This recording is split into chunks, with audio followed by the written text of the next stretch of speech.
रात को मेरी जेठ जी के कमरे से चीखों की आवाज़ें आती थी। मेरी जेठानी जी कब की मर चुकी थी। जेठ जी का राज जानने के लिए एक रात मैं उनके कमरे में छुप गई। फिर जेठ जी ने जो किया, भगवान। जब मैंने पहली बार वह दिल दहलाने वाली चीखों की आवाज़ें सुनी तो मैं पूरी तरीके से घबरा गई थी। मैं गहरी नींद से हड़बड़ा कर उठकर बैठ गई और चीखने चिल्लाने की आवाज़ें पूरी हवेली में गूंज रही थी। उस समय चारों ओर सन्नाटा था। मेरे कमरे में बहुत अंधेरा था। मैंने हाथ से टटोलते हुए साइड टेबल लैम्प को जलाया। मैंने घड़ी की तरफ देखा तो रात के 1 बज रहे थे और चीख पुकार की आवाज़ें गूंज रही थी। मैं हैरान थी कि मेरे बगल में लेटे मेरे पति पंकज अभी भी गहरी नींद में सोए हुए थे। इतने शोर में उन्हें नींद कैसे आ सकती थी। कल ही तो मैं पंकज की दुल्हन बनकर इस घर में आई थी। मेरी शादी बड़ी धूमधाम से पंकज से हुई थी। मैं बहुत अमीर खानदान की बहू बनी थी। मैं भी एक अमीर खानदान से थी। मेरे सास ससुर कब के मर चुके थे। जेठ जी बहुत देख रेख वाले इंसान थे। मैं उनके व्यवहार को अच्छी तरीके से जानती थी। मेरी पंकज से लव मैरिज की शादी थी। हमने एक दूसरे को शादी के लिए पसंद किया था और वहीं से हमारी फोन पर बातें होना शुरू हो गई थी। हम दोनों ही अमीर खानदान से थे, इसीलिए किसी को भी इस रिश्ते पर एतराज नहीं हुआ। मेरी शादी की पहली रात थी और उसी रात मैंने चीखें सुनी थी। एक लड़की की चीखों की आवाज़ें थी, जैसे वे अपनी मदद के लिए किसी को पुकार रही हो। पहले तो मैंने सोचा कि कमरे से बाहर जाकर देखूं कि आवाज़ें किसकी हैं, कौन है जो इस वक्त इस तरीके से तेज़ आवाज़ से चिल्ला रहा है। लेकिन मैं एक दिन की दुल्हन थी, यूं कैसे मुंह उठाकर कमरे से बाहर निकल सकती थी। आधा घंटा ये आवाज़ें गूंजती रही, उसके बाद शांति छा गई। मुझे पंकज की नींद देखकर हैरत हो रही थी। वह इतने शोर में कैसे सो सकता था। लेकिन कुछ देर बाद आवाज़ आनी ऐसे बंद हो गई जैसे कभी शोर हुआ ही ना हो। मैं दोबारा से लेट गई और अब मेरी आंखों से नींद कोसों दूर जा चुकी थी। मेरा दिमाग बार बार उस चिल्लाने वाली लड़की की तरफ जा रहा था। कौन थी वे और वे ऐसे क्यों चिल्ला रही थी और उसकी आवाज़ पर सब लोग क्यों खामोश थे, वरना एक हलचल सी मच जानी चाहिए थी। फिर मुझे कुछ डर सा महसूस होने लगा, क्योंकि जहाँ ये हवेली बनी हुई थी वहाँ आसपास केवल जंगल था। गांव तो 3-4 मील किलोमीटर दूर पर था। मैं कुछ दिनों के लिए गांव आई थी क्योंकि मुझे रहना शहर में ही था। शादी से पहले मेरी बात ये तय हो गई थी और शहर में ही इन लोगों का बंगला बहुत खूबसूरत बना हुआ था और हवेली तो इतनी बड़ी थी कि ना जाने कितने कमरे बने हुए थे। यहाँ पर यहाँ का बगीचा बहुत बड़ा बना हुआ था। मुझे तो इस हवेली में घुसते ही किसी महल जैसा लगने लगा था। मैंने बस थोड़ी सी नज़र डाली थी, लेकिन जहाँ की अमीरी देखकर मेरी आंखें चुंधिया सी गई थी। मेरा कमरा फूलों और कैंडल से सजाया गया था। मैं खुद पर जितना भी गुरूर करती उतना ही कम था। हम दोनों को देखकर सब दिया बाती की जोड़ी कहते थे, मगर आज की रात जो कुछ मैंने सुना, मेरे दिमाग ने काम करना बंद कर दिया था और ना जाने कब सोचते सोचते मैं फिर से नींद की वादियों में खो चुकी थी। सुबह पंकज की प्यारी सी मुस्कान लिए मुझे जगा रहा था। कहने लगा, उठ जाइए मैडम जी, ये दिल्ली नहीं है जो आराम से चादर तान कर सोई रहोगी। मैंने धीरे धीरे आंखें खोली तो वह उठ चुका था। पंकज बिस्तर से उठकर अपने कपड़े निकाल रहा था। मुझे कहने लगा कि तुम्हारा सामान ड्रेसिंग रूम में पड़ा है, वही पहनना है। ऐसा कहकर वो मुझसे वॉशरूम में चला गया और मैं बेड से उठकर बैठ गई। पहले तो मुझे ऐसा लगा कि रात वाली बात शायद मेरा कोई वहम था। मैं वही बात सोचते सोचते ड्रेसिंग रूम में चली गई, जो मेरे ही कमरे में बना हुआ था। इतना भारी भरकम जोड़ा देखकर मेरी आंखें फटी रह गई। मैंने फ्रेश होने के बाद बहुत ही मुश्किल से उन कपड़ों को पहना। पंकज कमरे से जा चुका था तो कुछ लड़कियां मुझसे पूछकर मेरे कमरे में आई और मुझे जेवरात पहनाने लगी, तैयार करने लगी। जब मैं सज धज कर बाहर आई तो मेरे जेठ जी सामने कुर्सी पर बैठे थे। उन्होंने मुझे देखा और मुस्कुराने लगे। फिर मेरे पास आई और मुझ पर हजारों के नोट की बारिश कर दी। मेरा स्वागत किया। फिर मुझे बाहर ले गए, जहाँ गांव की औरतें मुझे देखने के लिए मेरा इंतज़ार कर रही थी। गर्मी और धूप में ना जाने कब से वह मेरी एक झलक देखने के लिए बैठी हुई थी। मेरे जेठ जी कहने लगे, ये हमारे घर की नई मालकिन है, पंकज की बीवी। सभी औरतें मुझे नमस्ते करने लगी। मैं थोड़ी देर से ज़्यादा वहाँ रुक नहीं पाई थी। तेज़ धूप ने मेरी हालत ख़राब कर दी थी। जल्दी जल्दी मैं अंदर आई और अपने कमरे में AC ऑन कर बैठ गई। पूरा दिन लगातार लोगों का आना जाना लगा रहा। पंकज से मेरी मुलाकात बस रात को हुई थी, वरना वे पूरा दिन मर्दों के साथ ही रहे थे। गांव के कुछ और ही रस्म रिवाज होते हैं। पति पत्नी आपस में कम वक्त और दूसरों के साथ ज़्यादा वक्त गुजारते हैं। यही मेरे साथ भी हुआ।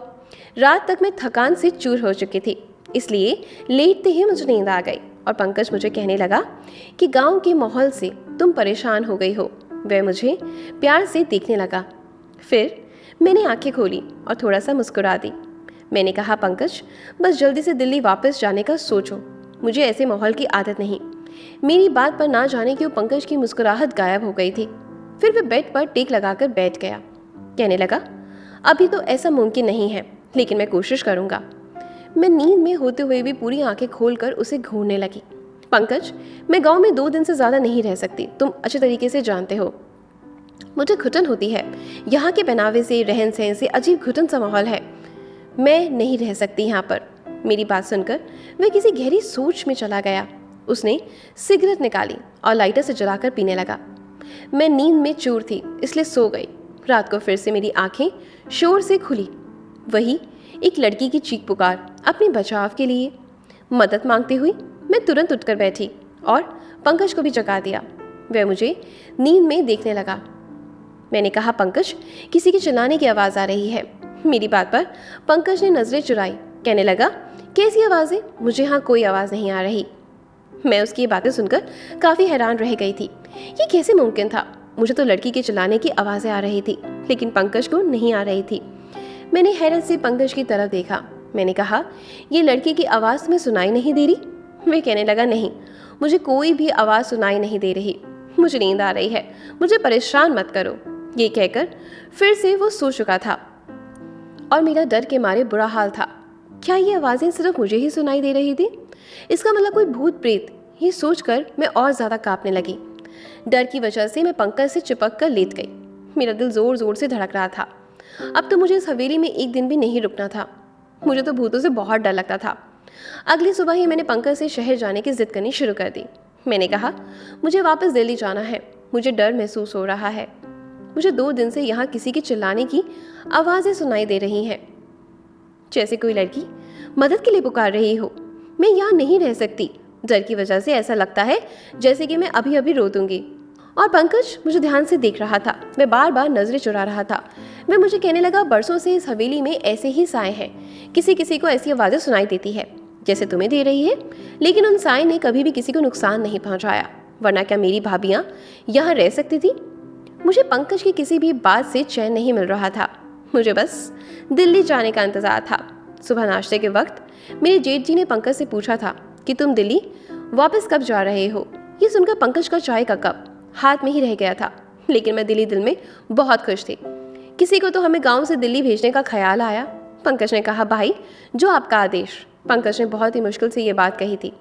वे अपने बड़े भाई से बहुत डरता था। जेठ जी कहने लगे, आज शाम तक तुम दिल्ली जाने की तैयारी करो, वहाँ के काम देखो जाकर। मैं तो खुशी के मारे फूले नहीं समाई जा रही थी। मैंने जल्दी से चाय खत्म की और कुर्सी पीछे करके खड़ी हो गई। तो मेरे जेठ जी मुझसे कहने लगे, बहू, आज तुमने नाश्ता ठीक से क्यों नहीं किया? मैंने कहा, मुझे अपनी और पंकज की पैकिंग भी करनी है। शाम तक जाना है तो टाइम लग जाएगा। मेरी बात सुनकर जेठ जी पंकज को घूरने लगे और कहने लगे, तुमने बहू को ये नहीं बताया कि ये अब यहीं रहेगी? ये बात मेरे दिल पर लग गई थी और मैं आश्चर्य से पंकज की तरफ देख रही थी। वह कहने लगा, मैं भूल गया था भाई। मेरे जेठ जी फिर मुझसे कहने लगे, बेटा, तुम अब हमारी इज्जत हो और हमारे घर की औरतें हवेली से बाहर कदम नहीं रखती। तुम यहीं रहोगी, दिल्ली में पंकज आएगा। ये सुनकर तो मैं दंग रह गई थी कि पंकज ने पहले ये बात क्यों नहीं बताई। उसने यही कहा था कि कुछ वक्त मुझे गाँव में रहना पड़ेगा और फिर वह मुझे अपने साथ दिल्ली ले जाएगा। मैं गुस्से की वजह से उठकर कमरे में चली गई। मुझे झूठ बोला गया था। कुछ देर बाद ही पंकज कमरे में आया और मैं रोने लगी। मैंने कहा, मुझे इस भूत बंगले में नहीं रहना। तुमने मुझसे झूठ कहा कि हम दिल्ली में रहेंगे। तुम अपने भाई से जाकर बता दो। मेरी बात सुनकर वह मेरे पास आकर बैठा, बहुत ही प्यार से बोला, मैं तुम्हें अभी दिल्ली नहीं ले जा सकता। बस तुम कुछ महीने यहाँ रह लो, वैसे ही रहो जैसे यहाँ की औरतें रहती हैं। फिर मैं तुम्हें दिल्ली लेकर जाऊँगा। मैंने कहा, मैं तुम्हारे बिना यहाँ नहीं रहूँगी। रात के वक्त वे चीखों की आवाज़ें मेरी जान निकाल देंगी। मुझे बहुत डर लगता है। वे मुझे कहने लगा कि तुम चीखों पर ध्यान मत दो, वे जो भी हैं तुम्हें कुछ नहीं करेंगी। ये मैं तुम्हें वादा कर सकता हूँ। तुम बस कमरा लॉक रखना और रात को बिल्कुल भी बाहर मत निकलना। पंकज की बातों ने तो मुझे और ज़्यादा डरा दिया था। मैंने कहा, मैं अकेली रात को इस कमरे में क्या करूँगी? मैं नहीं सो सकती। पंकज कुछ देर तक सोचता रहा, फिर कहने लगा, ठीक है, मैं भाई से कह दूंगा कि एक नौकरानी का इंतज़ाम कर देगी। वे तुम्हारे साथ इस कमरे में सो जाया करेगी, लेकिन तुम बस ये कोशिश करना कि भाई को तुमसे कोई शिकायत ना हो। मैंने इस बात पर सर हिला दिया। पंकज शाम को दिल्ली के लिए निकल चुका था और मैं अकेली रह गई थी। रात को मेरे साथ एक नौकरानी मेरे कमरे में सोने लगी थी। वे ज़मीन पर अपना बिस्तर बिछा देती थी और लेट जाती थी। रात को जब वे चीखों की आवाज़ें आती तो मेरी आंखें खुल जाती। मैंने महसूस किया कि जिस वक्त चीखों की आवाज़ आती वह नौकरानी भी करवटें बदलती रहती। मुझे ये शक होने लगा कि शायद वह भी उन आवाज़ों को सुन सकती है। कई बार मैंने उस नौकरानी से चीखों के बारे में पूछा तो उसके चेहरे का रंग उड़ जाता और वह डर जाती। फिर नाम में सर हिलाने लगती और कहने लगती, मैंने ऐसी कोई आवाज़ें नहीं सुनी। मैंने उसके डर से यह अंदाज़ा लगा लिया था कि कहानी कुछ और ही है, इसलिए उससे कहा कि मैं जानती हूँ कि वे आवाज़ें तुम्हें भी सुनाई देती हैं। मेरी बात सुनकर वह मेरे सामने हाथ जोड़ने लगी और कहने लगी, इस बात का जिक्र हवेली में किसी से ना करना, वरना बहुत बुरा होगा। उस नौकरानी की बात सुनकर मुझे जानने की चाहत होने लगी थी कि आखिर मामला क्या है। मैंने रात को जब वे चीखों की आवाज़ें सुनी तो ये ठान लिया कि मैं सच्चाई क्या है इसका पता लगा कर ही रहूँगी, क्योंकि कहीं ना कहीं मुझे ये यकीन हो चला था कि ये मामला भूत प्रेत का तो बिल्कुल भी नहीं। रात को चिल्लाने की आवाज़ें सुनकर मैं उठकर खड़ी हो गई और दबे पांव अपने कमरे के दरवाजे के पास आई और धीरे से दरवाज़ा खोला। मुझे वह आवाज़ ऊपर की मंजिल से आ रही थी। धीरे से चलती हुई ऊपर चढ़ गई। वैसे वहाँ से आवाज़ें मुझे और भी नज़दीक से सुनाई देने लगी। जब मैं उन आवाज़ों का पीछा करते हुए आगे बढ़ी तो सामने कमरे को देखकर मेरे होश उड़ गए। वह तो मेरे जेठ जी का कमरा था, जहाँ से लड़की की चीखों की आवाज़ें आ रही थी। मेरे चेहरे का रंग उड़ चुका था। मैं वापस नीचे आ गई और अपने कमरे में आकर अपनी बढ़ते दिल की धड़कनों पर काबू पाने लगी। राजीव यानी मेरे जेठ जी के कमरे से आ रही थी। आवाज़ सुनकर मैं सोच भी नहीं सकती थी कि वे ऐसे भी हो सकते हैं। उनकी बीवी भी जिंदा नहीं थी, ना ही उन्होंने दूसरी शादी की थी। दुनिया के सामने वे कितने बड़े थे। फिर वे आवाज़ें, मैं खुद से बात करने लगी। मेरे दिल में उनकी बहुत इज्जत थी। मैं उनके बारे में इस तरह से सोच भी नहीं सकती थी। मेरी आंखों से आंसू बहने लगे। मैं अपने बेड पर बैठकर रोने लगी। मेरे जेठ और औरतों के साथ, अरे नहीं नहीं, ऐसा कैसे हो सकता है? गाँव वाले तो उनकी बहुत इज्जत करते हैं। फिर ये सब क्या था? ये उनका कौन सा रूप था जो आज मैंने अपनी आंखों से देखा था? मैं पूरी रात जागते हुए काटी थी, क्योंकि मैं उनके बारे में ऐसा सोच भी नहीं सकती थी। सुबह नाश्ते पर वे उसी तरह बैठे थे। मेरी आंखें देखकर चाय पीते हुए कहने लगे। पंकज ने फ़ोन पर बात नहीं की मेरी बहू से, तभी रो रो के आंखें सुझा ली थी। उनकी बातों पर मैंने कोई जवाब नहीं दिया और फिर वे खुद ही मुस्कुराने लगे और फिर बोले, पंकज वहाँ बहुत बिजी है, शायद इसलिए फ़ोन नहीं आया होगा।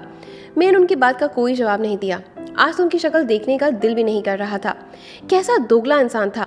दिन में नेक और रहम दिल बना रहता था और रात को ये सोचकर ही मेरा शरीर कांपने लगा था। मैं सोच चुकी थी कि अब उनका पर्दाफाश करके रहूंगी, लेकिन मैं नहीं जानती थी कि मैं अपने लिए कितनी बड़ी मुसीबत खड़ी करने जा रही हूँ। जब मैंने दोबारा वही आवाज़ें सुनी तो मैं फिर उसी कमरे के बाहर चली गई। कमरे के हॉल में देखने लगी तो एक 15 साल की लड़की थी। गांव की लग रही थी। उसके चेहरे से उसका दर्द साफ साफ पता लग रहा था। वह हाथ जोड़ी अपनी इज्जत की भीख मांग रही थी, चीख रही थी, चिल्ला रही थी। लेकिन मेरे जेठ जी बड़े बेदर्दी से उसका दुपट्टा उतार कर फेंक दिया। मैं उससे ज़्यादा देख नहीं सकती थी। मैं वापस पलट आई। कैसे भी करके मैंने वह रात काटी और सुबह होते ही मैंने पंकज को फ़ोन किया। मैंने कहा, तुमने मुझे इतना बड़ा झूठ बोला। तुमने कहा हवेली में आत्माएं हैं, जबकि ऐसा कुछ भी नहीं। वो आवाज़ें गांव की मायूस लड़कियों की हैं जो तुम्हारे पिता जैसे भाई की हवस का निशाना बनती हैं। मेरे मुंह में जो जो आ रहा था मैं सब पंकज से कह दिया। मेरी बात सुनकर वह गुस्से में आ गया और कहने लगा कि अपनी ज़ुबान को बंद रखना, जैसे हवेली के सभी लोग रखते हैं, वरना तुम्हें राजीव की ताकत का अंदाज़ा नहीं, जान से मार डालेंगे वो तुम्हें। मैं पंकज की बात सुनकर जितना हैरान हुई उतना कम था। मतलब वह अपने भाई के बारे में ये सब पहले से ही जानता था। वह भी मिला हुआ था इन सब में। मैंने फ़ोन बंद कर दिया। बुराई होता देखकर मैं ऐसे चुप नहीं रह सकती थी। मुझे बस एक सबूत चाहिए था, क्योंकि यहाँ ऐसा कोई नहीं था जो राजीव के खिलाफ एक लफ्ज़ भी बोलता।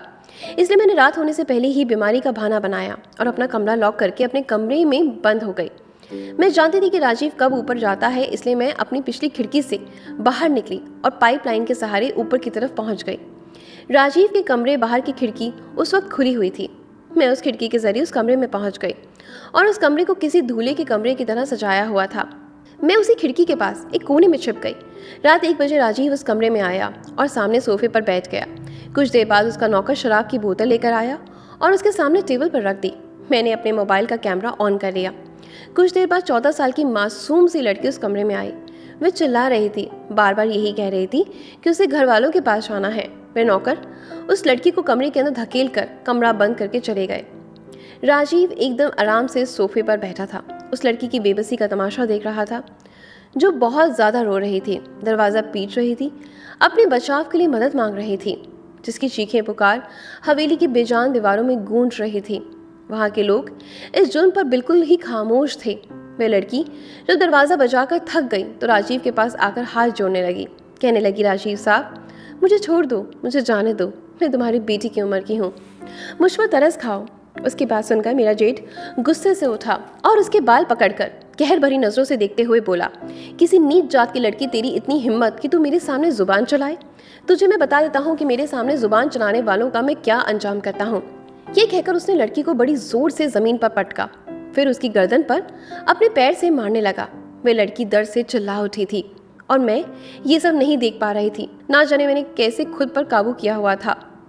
फिर मेरे जेठ ने उस लड़की को पकड़कर बिस्तर पर पटका और अपना सिगरेट जलाकर जैसे उस लड़की के चेहरे पर लगाया, उस लड़की की चीख के साथ मेरी भी चीख निकल गई। राजीव तुरंत ही वहां से पीछे हटा। मेरी चीख सुनकर वह समझ गया कि कमरे में उस लड़की के अलावा और कोई भी है। इससे पहले वह मुझे ढूंढता मैं उसी खिड़की से बाहर निकल गई, लेकिन शायद वह मुझे देख चुका था, क्योंकि मैं कोई प्रोफेशनल जासूस तो नहीं थी, एक आम सी लड़की थी। मैं जिस रास्ते से आई थी उसी रास्ते से नीचे उतर गई, लेकिन अपने कमरे की बजाय हवेली के पीछे चली गई। मैं वहीं जाकर छुप गई। मुझे पूरी हवेली में एक हलचल सी महसूस हुई थी। बहुत से कदमों की आवाज़ें सुनाई दी। मैं एक घने झाड़ी में छुप गई। बहुत से नौकर टॉर्च जलाकर मुझे ढूंढ रहे थे। मैं तो सांस लेना ही भूल गई थी। मुझे डर था कि अब मैं पकड़ी जाऊंगी। कुछ देर बाद नौकर वहीं से चले गए। उनके जाते ही मैंने सुकून की सांस ली। एक बड़े से पेड़ पर चढ़ने लगी जो उस हवेली की दीवार से चिपका हुआ था। उस पेड़ पर चढ़कर मैंने दीवार से दूसरी तरफ देखा तो वहाँ एक घना जंगल था। मैं वहाँ कूद गई थी।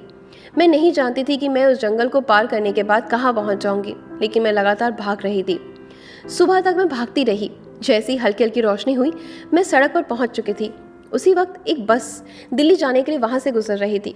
उस बस में मैं बैठ गई। पूरे रास्ते भर मैंने अपना चेहरा दुपट्टे से छुपा रखा था। दिल्ली पहुँचते ही मैंने अपने पापा के दोस्त, जो कि IPS अफसर थे, उन्हें वे वीडियो दिखा दी। मेरी वजह से उस गांव में इस घिनौने खेल का किस्सा खत्म हुआ था और राजीव के साथ साथ पंकज भी पकड़ा गया था।